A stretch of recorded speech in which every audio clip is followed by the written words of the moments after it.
PlayStation Days of Play, Xbox Showcase and Summer Game Fest. Some months I barely have anything to talk about, and this time I don't even know where to start. This is everything that happened over the last month in the gaming world.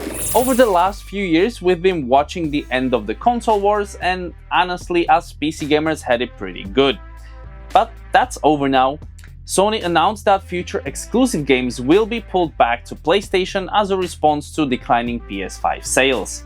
The same stance was taken by Xbox's new CEO Asha Sharma, which is an even bigger surprise considering Xbox had happily been releasing its games not only on PC but even on PlayStation itself. We'll take a closer look at the first two Xbox exclusives in a long time a bit later in this video. From June's PS State of Play, the biggest highlight was definitely the upcoming Marvel's Wolverine, which looks absolutely brutal, and it seems that besides Phoenix and Sabretooth, we'll also get a fight against Deadpool. God of War Lofi, where instead of Kratos we'll play as his wife Faye, a sequel to the beloved horror game that already got a movie adaptation, Until Dawn 2, featuring new characters and a completely new story. An insanely good-looking remake of the legendary Tomb Raider, Legacy of Atlantis, the always terrifying Silent Hill, but this time with a brand new original story called Townfall, and a new arcade racing game Stuntman Hollywood, which must have spent about 90% of its budget just licensing franchises like Fast and Furious, Knight Rider and Back to the Future. There were also a few more samurai games and some horror titles that we'll get to when the time is right. But now let's look at the biggest competition, the company that until recently wanted to bury the hatchet but now seems to be loading the cannon with its own exclusives. Xbox Showcase gave us a look at their new strategy and a subtle return to console exclusivity, but we all know that if Xbox wanted to, they could take away Forza, Minecraft, The Elder Scrolls, Fallout and many more franchises and keep them only for their own console. That's why I'm glad that unlike Sony, for now all Xbox games are still coming to PC. The iconic Xbox series Gears of War continues with its 8th game, or 11th if we count remasters and the mobile game, titled E-Day. We're also getting a completely new steampunk RPG, Clockwork Revolution, and the unusual hybrid of dungeon crawler and Minecraft is getting a sequel, Minecraft Dungeons 2. On top of that, this Xbox Showcase also confirmed a more specific release date for the somewhat closer to home title Metro 2039. We'll get it in February 2027. So now we move on to the even bigger Summer Game Fest, which of course featured a mix of PlayStation, Xbox, PC and Switch games, and these were the most interesting ones. When people think about gaming, casual audiences probably imagine Mario, GTA or Call of Duty, and it's this last franchise that's expanding yet again. Call of Duty Modern Warfare 4 promises a return to darker military police themes without trying to compete with Fortnite through Nicki Minaj skins. But only time will tell if they'll keep that promise. Meanwhile, the insanely hyped Assassin's Creed Black Flag Resynced is almost here, and for its marketing campaign they hired Red Bull jumpers and had them leap off cliffs and ships, even breaking a world record for jumping into a haystack. And while Assassin's Creed has already been set almost everywhere in the world, India hasn't had its turn yet. But if you ever wondered what AC in India might look like, Son of Tanjai is your answer, and it looks like it will match Bollywood movies in action. Speaking of movies, Alien is already an iconic franchise, and its game adaptation Alien Isolation still stands out as one of the best horror games ever made. Compared to other Alien games, it's no surprise that this one is getting the sequel. And while we're still being surprised, the new Japanese game Stranger Than Heaven seems designed exactly for that. Its Yakuza-style story features both Japanese and American musicians, including Snoop Dogg, Tori Kelly, and Tupac Shakur. Okay, who dug this memory out of my childhood? Star Wars Galactic Racer takes us back to 1999 and 2002, when the last racing-focused Star Wars games released.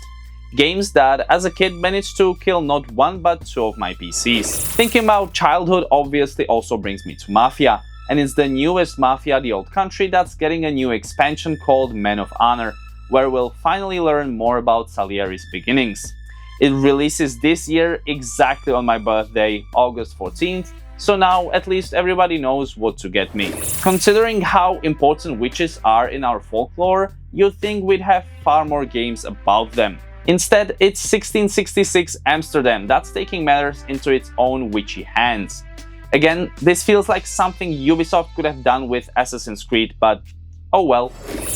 If you ever wanted not only to choke your teammates, but painfully and slowly torture them after losing in CS, League, Dota or whatever else, this is the perfect game for you. Saw Genesis is a new horror game where one lucky player gets the chance to torture up to 3 victims at once, while those 3 players try to escape.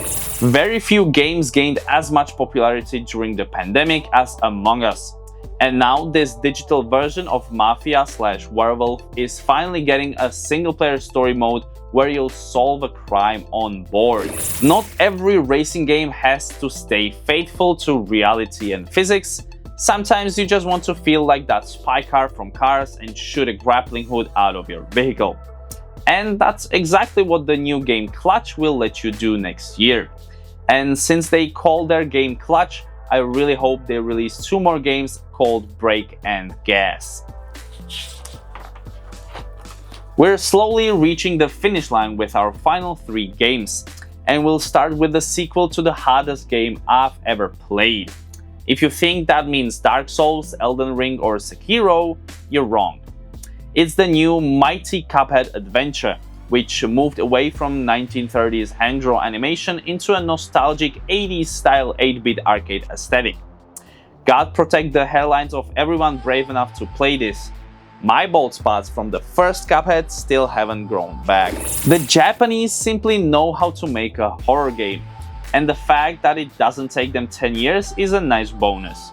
Next year we're getting another remake, this time of the slightly less known Resident Evil Veronica. We'll play as Claire Redfield from Resident Evil 2 and probably as her brother Chris from the first game as well. This remake should massively expand the original 2000 release, so there's definitely something to look forward to. And for the final announcement, we've got something I'm not even sure I can still take seriously. The Wolf Among Us, the original game about fairy tale characters thrown into gritty New York by the legendary studio Telltale, was promised a sequel all the way back in 2017. It was originally supposed to release in 2018, but Telltale collapsed in the meantime. Then in 2019, after being revived, they announced development had resumed. After several delays and issues, they announced in 2022 that the game would release next year, meaning 2023. And then silence again. Until last week, when they released the 3rd or 4th trailer for the game and gave it a new deadline, 2027. Only 9 years later than originally promised. Now, I know a thing or two about being late and not meeting deadlines, but I've never been that late. So believe me when I say we'll see each other next month, give or take a day or two.